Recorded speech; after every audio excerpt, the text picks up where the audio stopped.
Hello everyone, my name is Diksha. Welcome to our channel classes for everyone. आज की class आपके लिए बहुत ज़्यादा यूज़फुल होने वाली है। आप किसी भी एग्जाम की तैयारी कर रहे हैं, चाहे वो टेट हो, टीजीटी हो, पीजीटी हो, एलटी ग्रेड हो, एसएससी हो, बैंक हो, जहाँ पर भी इंग्लिश ग्रामर से क्वेश्चंस आते हैं तो ये मोस्ट इंपॉर्टेंट क्वेश्चन आपके लिए बहुत ज़्यादा यूज़फुल होने वाले हैं।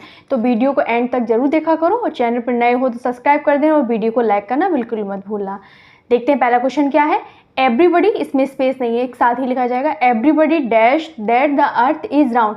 इसमें क्या ऑप्शन होगा आप सोच लीजिए। नो आएगा, नोज आएगा, हैव नोन होगा या फिर नोइंग होगा। देखो, अगर आपका जो सब्जेक्ट है वो क्या है, एवरीबडी है, समबडी है, नोबडी है, समवन है, नो वन है, एवरीवन है, एवरीथिंग है, नथिंग है, समथिंग है, तो जो आपका वर्ब होता है वो कैसी आती है, वो वहाँ पर सिंगुलर वर्ब आती है। कैसी वर्ब आती है, सिंगुलर वर्ब का यूज़ हम करते हैं। ये आप ध्यान रखना, एग्जाम में बार बार रिपीट होते हैं क्वेश्चंस। तो हो जाएगा एवरीबडी नोज, क्योंकि एस या एस लगा है तो वहाँ पर क्या हो जाएगा सिंगुलर वर्ब हो गई, तो हो जाएगा एवरीबडी नोज।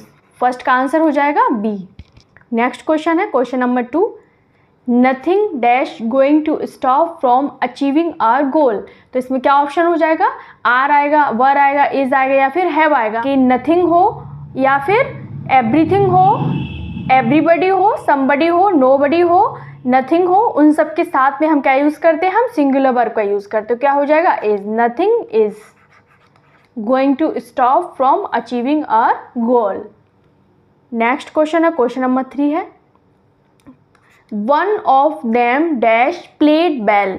तो इसमें क्या ऑप्शन होगा, राइट आप सोच लीजिए। हैव आएगा, आर आएगा, हैव बीन आएगा या फिर हैज़ आएगा। थर्ड का आंसर क्या हो जाएगा। देखो, आपका जो सेंटेंस है उसका अगर सब्जेक्ट क्या है, वन ऑफ है, ईच ऑफ है, ईदर ऑफ है, नीदर ऑफ है, एवरी वन ऑफ है, इन सब के बाद नाउन प्रोनाउन तो हम प्लूरल यूज़ करते हैं, जैसे कि देम एक प्रोनाउन है। जो भी वर्ब आती है वो सिंगुलर वर्ब आती है। तो क्या आती है यहाँ पर, सिंगुलर वर्ब आएगी, तो उसके साथ में हो जाएगा has. One of them has played well. Question number 4 है। Each of the mangoes dash ripe. तो इसमें क्या आएगा आप सोच लीजिए। आर आएगा, हैव आएगा या वर आएगा या फिर इज आएगा। क्या राइट ऑप्शन हो जाएगा इसका, ईच ऑफ हो या फिर ईदर ऑफ हो, नीदर ऑफ हो, वन ऑफ हो, इन सब के साथ में नाउन तो क्या होती है, प्लूरल आती है, और जो वर्ब होती है वो कैसी आती है, सिंगुलर वर्ब का यूज हम करते हैं। तो हो जाएगा is. Each of the mangoes is ripe. Next question देखते हैं क्वेश्चन नंबर 5 है। Lots of players dash there. इसमें आप सोच लीजिए इसका राइट ऑप्शन क्या हो जाएगा। क्वेश्चन नंबर 5 का इज होगा, हैज़ होगा, वॉज होगा या फिर वर होगा। देखो, जो भी आपका सेंटेंस है उसका जो सब्जेक्ट है वो क्या है, लॉट्स ऑफ है, अ लॉट ऑफ है, plenty of, most of the, all of, some, इन सब के बाद में काउंटेबल नाउन हो तो वहां पर प्लूरल वर्ब आती है। तो ये क्या है, ये काउंटेबल नाउन है, इसको हम गिन सकते हैं, तो इनके साथ में क्या आ जाएगी, प्लूरल वर्ब आ जाएगी। क्या आ जाएगा, प्लूरल वर्ब। याद रखना यहाँ पर इन सब के बाद में क्या हो, अगर काउंटेबल नाउन है जिसको हम गिन सकते हैं तो वहां पर क्या आएगा, वहां पर प्लूरल वर्ब का यूज हम करेंगे। अभी देखते हैं नेक्स्ट क्वेश्चन। इन सब के साथ में किस किस के साथ में, lots of, a lot of, plenty of, most of, all of, some, इन सब के बाद में अगर क्या हो रहा है, इन सब के बाद अगर अनकाउंटेबल नाउन है, क्या है ये, अनकाउंटेबल नाउन है, वाटर को नहीं गिना जा सकता, तो वहां पर हम सिंगुलर वर्ब का यूज करते हैं। ठीक है, तो क्या हो जाएगा, is. Plenty of water is. Number 7 है। Some money dash needed. तो इसमें क्या आंसर हो जाएगा, तो मनी क्या है, मनी जो है आपका अनकाउंटेबल है, अनकाउंटेबल नाउन है, तो इसके साथ में क्या आ जाएगा, इसके साथ में इज आ जाएगा। तो अनकाउंटेबल नाउन के साथ में अगर क्या हो, some, lot of, a lot of, plenty of, most of, all of, some, इन सब के बाद में अगर अनकाउंटेबल नाउन है तो वहां पर क्या हो जाता है, वहां पर हम इज का यूज करते हैं। क्वेश्चन नंबर 8 है। लॉट्स ऑफ मिल्क, ये भी अनकाउंटेबल नाउन है, अनकाउंटेबल नाउन के साथ में क्या आ जाएगा, ये आपका होमवर्क है, आप मुझे बताएंगे कमेंट बॉक्स में कि लॉट्स ऑफ मिल्क, इसके साथ में प्लूरल वर्ब आएगा या फिर सिंगुलर वर्ब आएगा। नेक्स्ट देखते हैं क्वेश्चन नंबर 9 है। Half of the hotels dash closed.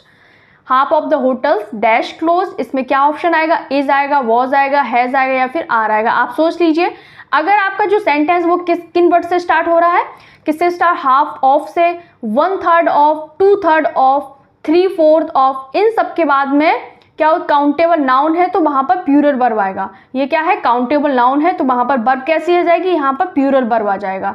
तो यहाँ पर हो जाएगा are, half of the hotels are closed. ठीक है, नेक्स्ट क्वेश्चन है question number 10, 2/3 of the land dash ploughed. तो इसमें क्या राइट ऑप्शन हो जाएगा, हैव बीन होगा, हैज़ बीन होगा, इज बीइंग होगा या फिर वर होगा। देखो हाफ ऑफ, 1/3 ऑफ, 2/3 ऑफ, इन सब के साथ में अगर अनकाउंटेबल नाउन है तो वहाँ पर हम सिंगुलर वर्ब का यूज़ करते हैं, और जो लैंड है वो काउंटेबल भी होता है और अनकाउंटेबल भी होता है। तो यहाँ पर अनकाउंटेबल की तरह यूज़ होगा क्योंकि एक एरिया को जोतने की बात हो रही है। काउंटेबल की तरह तब यूज़ होगा जब हम लैंड को किसी एक सिटी को रेफर करेंगे या फिर किसी कंट्री को रेफर करेंगे, तो वहाँ पर काउंटेबल की तरह यूज़ होगा। तो इसका राइट ऑप्शन हो जाएगा है। नेक्स्ट क्वेश्चन है क्वेश्चन नंबर 11 है, more than 1 room dash vacant. तो इसका ऑप्शन क्या हो जाएगा, राइट ऑप्शन क्या हो जाएगा, मोर देन 1 के बाद में हमेशा क्या आता है, हमेशा सिंगुलर वर्ब आता है। क्या आता है, हमेशा सिंगुलर वर्ब का यूज हम करते हैं। तो हो जाएगा इसमें is, more than 1 room is vacant. Question number 12 है, मोर टीचर्स देन 1 डैश लेट। देखो वहां पर क्या था, मोर देन 1 की बात हो रही है। राइट ऑप्शन क्या होगा, आर होगा, इज होगा, हैज होगा या फिर वॉज हो जाएगा। तो यहाँ मोर प्लस, ये क्या स्ट्रक्चर बन रहा है, मोर प्लस क्या है, यहाँ पर प्लूरल नाउन है, जैसे ये प्लूरल नाउन है, और फिर क्या बन रहा है, प्लस देन है, देन 1 है। ठीक है, तो इसके साथ में क्या हो जाएगा, इसके साथ में प्लूरल वर्ब आएगा। क्या आएगा, प्लूरल वर्ब आएगा। तो हो जाएगा are more teachers than 1 are late. Question number 13 है, there dash a king. Question number 13 का आंसर क्या हो जाएगा, वर होगा, वॉज होगा, हैज होगा या फिर हैव होगा। देखो देयर किस किस का यूज, देयर का और इट का। ठीक है, इट का यूज किस में हो, एज अ इंट्रोडक्टरी सब्जेक्ट के रूप में हो, जैसे इसमें हुआ। ये इंट्रोडक्टरी सब्जेक्ट है, इससे स्टार्ट हो रहा है, इंट्रोडक्शन दे रहा है ये सेंटेंस का। इंट्रोडक्टरी सेंटेंस सब्जेक्ट के रूप में हो तो देयर के बाद यूज्ड नाउन और प्रोनाउन के नंबर के अकॉर्डिंग ही हम अपनी हेल्पिंग वर्ब का यूज करते हैं। तो ये क्या है, ये सिंगुलर है तो यहाँ पर भी सिंगुलर ही वर्ब आ जाएगी, देयर वॉज अ किंग। ठीक है, नेक्स्ट क्वेश्चन है क्वेश्चन नंबर 14 है, देयर डैश 2 किंग्स। अब देखो बताया था इट और देयर का यूज क्या हो, इंट्रोडक्टरी सब्जेक्ट के रूप में हुआ है और वहां पर जो नंबर है वो 2 है, तो यहाँ पर जो वर्ब है वो प्लूरल हो जाएगी। तो there were 2 kings. Question number 15 है, बोथ डैश हैप्पी। तो इसका ऑप्शन क्या, इसमें राइट ऑप्शन क्या होगा, बोथ हो, ऑप्शन में आपका सब्जेक्ट है वो क्या हो, बोथ हो, फ्यू हो, अ फ्यू हो, मैनी हो, इन सब के साथ में हम क्या यूज करते हैं, हम प्लूरल वर्ब का यूज करते हैं। तो both are happy. Question number 16 है, मैनी डैश इनवाइटेड। तो मैनी के साथ में हम क्या यूज करते हैं, हम प्लूरल वर्ब का यूज करते हैं। मैनी के साथ में हमेशा प्लूरल वर्ब आता है, तो हो जाएगा were, many were invited. Question number 17 है, anybody dash allowed to enter the hall. अगर आपका जो सब्जेक्ट का जो सेंटेंस का जो सब्जेक्ट है वो क्या है, एवरीबडी है, समबडी है, नोबडी है, एनीबडी है, नो वन है, एवरीवन है, एवरीथिंग है, नथिंग है। तो इन सब के साथ में हम क्या यूज करते हैं, हम सिंगुलर वर्ब का यूज करते हैं। हो जाएगा is, anybody is allowed to enter the hall. Question number 17 का आंसर हो जाएगा इज। क्वेश्चन नंबर 18 है, somebody dash calling your name. तो somebody के साथ में हम सिंगुलर वर्ब का यूज करेंगे, तो इसमें हो जाएगा is, somebody is calling your name.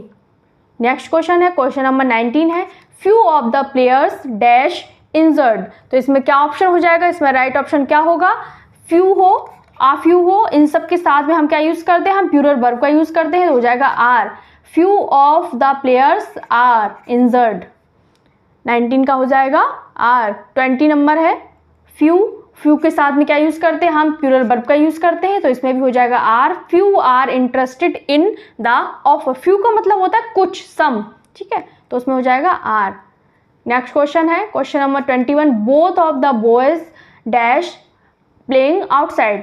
ठीक है, तो इसमें आंसर क्या हो जाएगा, both of the boys dash playing outside. तो बोथ के साथ में हम क्या यूज करते हैं, हमारा जो सेंटेंस का सब्जेक्ट है वो बोथ है, और बोथ के साथ में क्या यूज होता है, प्लूरल वर्ब का यूज होता है, तो हो जाएगा आर। तो यहाँ क्या लगाएंगे हम, प्लूरल वर्ब का यूज करेंगे। Question number 22, 2/3 of the students dash past. तो यहाँ पर क्या है, ये काउंटेबल नाउन है, काउंटेबल नाउन है, तो इसके साथ में क्या आ जाएगा, 2/3 ऑफ द स्टूडेंट्स डैश 22 का आंसर क्या हो जाएगा, हैव पास्ट। क्या हो जाएगा, हैव पास्ट। अगर यहाँ पे अनकाउंटेबल नाउन होता तो यहाँ पर सिंगुलर वर्ब आता। क्या होता, अनकाउंटेबल नाउन होता तो सिंगुलर वर्ब का यूज करते, और क्योंकि यहाँ पर काउंटेबल है तो यहाँ पर हम प्लूरल वर्ब का यूज करेंगे। ठीक है, 2/3 of the students have passed. Question number 23, enough time dash given to finish the work. तो जो पर्याप्त समय था वो काम करने के लिए, समाप्त करने के लिए दिया गया था। 23 का आंसर क्या होगा, वर होगा, वॉज होगा, आर होगा या फिर हैव होगा, आप सोच लीजिए 23 का आंसर क्या होगा। तो इनफ के बाद अनकाउंटेबल नाउन है तो वर्ब जो है ना वो सिंगुलर वर्ब आएगी। क्या आ जाएगी, सिंगुलर वर्ब आएगी। तो जो नाउन है वो क्या है, टाइम जो है अनकाउंटेबल नाउन है, अनकाउंटेबल नाउन है, उसके साथ में क्या आ जाएगा, सिंगुलर वर्ब आ जाएगा, तो वॉज हो जाएगा। Enough time was given to finish the work. 24 है, anyone dash welcome to join. Anyone आपका जो सेंटेंस का जो भी सब्जेक्ट है वो क्या है, एनीवन है, नो वन है, समवन है, तो इनके साथ क्या आ जाता है, सिंगुलर वर्ब का यूज करते हैं। Anyone is welcome to join. Question number 25 पे, the police dash investigating the case. People हो, police, cattle, sheep, deer, peasantry, gentry, poultry, cavalry, इन सब का प्रयोग प्लूरल नाउन के रूप में होता है। तो इनका प्रयोग सेंटेंस में एज ए सब्जेक्ट के रूप में होने पर इनके साथ में हम प्लूरल वर्ब का यूज़ करते हैं। तो क्या आंसर हो जाएगा, इसमें प्लूरल वर्ब आएगा। तो और कौन कौन से जो भी नाउन होते हैं उनके साथ में क्या यूज़ होता है, उनके साथ में हम प्लूरल वर्ब का यूज़ करते हैं। और भी बहुत सारे होते हैं, जैसे कैटल हो गया, पीजेंट्री हो गया, कैवलरी, पोल्ट्री, डियर हो गया, शीप हो गया। कैटल के बाद में और क्या होता है, क्लोथ्स होता है, और पेयर होता है, स्टेयर होता है, ट्राउज़र होता है, पैंट्स होता है, और भी बहुत सारे होते हैं, जैसे कि रिच हो गया, पुअर हो गया, ये पूरी कम्युनिटी की बात करते हैं, डेड हो गया। इन सब के साथ में हम क्या यूज़ करते हैं, इन सब के साथ में हम प्लूरल वर्ब का यूज़ करते हैं। तो आई होप अब आपको समझ में आ गया होगा। तो पुलिस के साथ में हमेशा प्लूरल वर्ब का यूज़ होगा, तो हो जाएगा the police are investigating the case. तो ऑप्शन हो जाएगा सी, राइट हो जाएगा इसका। 26 है, bread and butter dash his only source of income. इसमें राइट ऑप्शन क्या हो जाएगा, कुछ पेयर वर्ड्स होते हैं जैसे bread and butter, rice and curry, hammer and sickle, slow and steady, truth and honesty, horse and carriage, crown and glory, rise and fall, coming and going, screaming and shouting, age and fall, rise and fall, coming and going. ये बहुत सारे होते हैं, जैसे कि egg and woken हो गया, हैम and egg हो गया, long and short, sum and substance, bag and baggage. इन सब के साथ में एक ही तरह यूनिट का काम करते हैं, तो इन सब के साथ में इज का यूज़ होगा, सिंगुलर वर्ब का यूज़ करते हैं। ठीक है, एक ही वस्तु या भाव का बोध देते हैं, क्योंकि ब्रेड एंड बटर को एक साथ ही प्रोनाउंस किया जा रहा है। तो वीडियो अच्छी लगी तो लाइक कर देना, चैनल को सब्सक्राइब करना बिल्कुल भी मत भूलना। मिलते हैं नेक्स्ट वीडियो में, तब तक के लिए बाय बाय।